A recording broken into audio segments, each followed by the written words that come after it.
He is the man that brought Michael McDonald into the Doobie Brothers. It was one of those moments. Remember when that happened? I mean, Tom Johnston was sick. Decisions had to be made quickly. As you'll hear in this interview clip, some people were not happy. I remember loving the first Michael McDonald Doobie Brothers album, Taking It to the Streets, especially the title song. But that was a good album. Jeff Skunk Baxter on bringing Michael McDonald into the Doobie Brothers on Rocky Stream Music. When you brought Michael into the Doobies, was there any? Did anybody said, "Are you crazy?" Yeah, but has that ever been a real criterion for anything? There were not a lot of people, but there were certainly some folks that were angry because they felt that I had changed the essence of the band. And I just refer them to Fleetwood Mac. Say, okay, well, so you're saying to me that you're afraid that what you've grown comfortable with is going to change. How about flipping the coin and saying, how about being excited and happy for the fact that a group of extremely talented musicians are now getting the opportunity to dig even deeper into their talent and maybe bring you something that you've never heard that you might like. Like But people, like their biggest album. yeah, besides that, yeah, Are you more like for the solo album? I'm curious. I know you thought about it before, but are you conscious of your steps? Do you trust your intuition? I mean, that's a big decision you made, and you did it really late in life. Seemed like it worked out really well. But when you make life decisions, just kind of curious, man to man. I mean, how conscious are you going, I'm going to do this? Do you have to think things out a lot? How does that process go for you? depends. If I have time, I'll give it some thought. When Tommy got sick backstage at Louisiana State University, there was no time. Somebody had to make a command decision right away. So I am a big believer in trusting your gut feeling. I read that book, Blink, and I believe that the gentleman has a good point. I think he's right on the money. The problem with not trusting your gut is you overthink things. So it's a fine line. One thing I didn't ask you last time, and I'm kind of curious, is something I'm asking everybody. Have you kept stuff through the years? Like, I mean, I talked to Steve Lukather and he's got his wall full of I mean, I'm not talking gold album as much as just things from your past in music. Yeah, I kept a few T-shirts and gave most of the stuff to my son Really? to keep because my son and my daughter, they're probably better at that than I am. And there's always little things that people give you and stuff. Yeah, there's a couple of boxes full of that stuff. Okay, curious. By the way, you've always looked like a dude. You still look like a dude. Well, thank you. What would you tell this guy? Anything? What would I tell him? Well, knowing what you know now, would you tell that guy right there anything, knowing what you know now?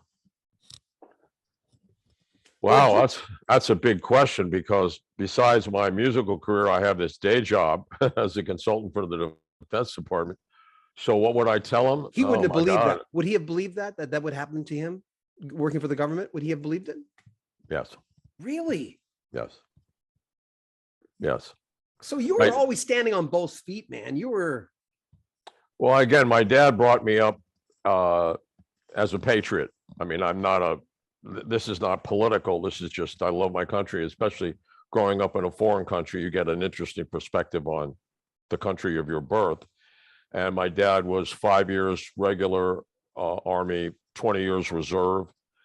And he brought me up with a lot of knowledge in terms of history and the military. As a matter of fact, I think I was 5.5 years old. And one of the two great gifts that my mother gave me, besides when I asked for piano lessons at 5 to get me a teacher, was to teach me to read when I was very young. And so I remember I was about 5 or 6 and I was reading Huckleberry Finn with my mom. And my dad walks in and goes, "Oh, so you can read, huh?" And of course, I'm a little snot. So I go, yeah, I can read. So he walks in the library, brings out a copy of Winston Churchill's Gathering Storm, the first volume of his treatise on World War II, drops it in my lap and says, "Read that." So it took me a couple of years to get through it, but it left a huge impression on me. And the library that we had at the house was full of historical information. And once I started reading, naturally, I would look to the home library to find things to read. So much of what I was brought up on was history, military history, history in general. I even read parts of The Rise and Fall of the Roman Empire by Gibbons. I mean, those are the books. They're in there. You read them. You know, someone once described you to me when I first got into radio, saying, as fantastic and as unbelievable as he is as a guitarist, he's smarter than that. And I remember going, wow. He says, the guy, another radio guy, described, he said, "This guy's brilliant." He says, "This guy he's a deep reader." You're too kind. Brilliant, I don't know. But having had that gift from my mom early on, reading became not only a habit, but a joy. And it's something that I still, to this day, I read constantly. I don't read very much fiction because between what I do and so every day I'm reading reports and papers and analyses and stuff, but I find great joy in reading. I'm still an old school guy. I don't have a Kindle. I like books, and I like to make notes in the margin and underline, and then go back later on with something. Oh, you know what? That's right.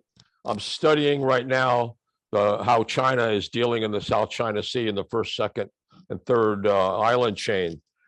But the Japanese during World War II, the Crow Prosperity, the Great Far East Asian Crow Prosperity Sphere. There was a book by a member of parliament that was written in 1934 that laid all that out, called The Coming War with Japan. So I went back and read that book, which I had underlined a long time ago, and I could see that I could look at the similarities, and this gave me more insight into the particular focus that I had on that particular area at that time. So yeah, I love books. There's information on Jeff "Skunk" Baxter's brand new album, his first solo album of all time. Sure took him a lot of years. He's thinking of doing another one now, by the way, right in the description of this video. Remember, if you want to make a donation to the channel, there are links at the very top to PayPal. You can join our Patreon, get early access to all our videos from all of our channels. But really, like our videos, subscribe to our channel, share them on social media, and comment on them. I'm John Beaudin. This is Rock History Music. Take good care of yourself.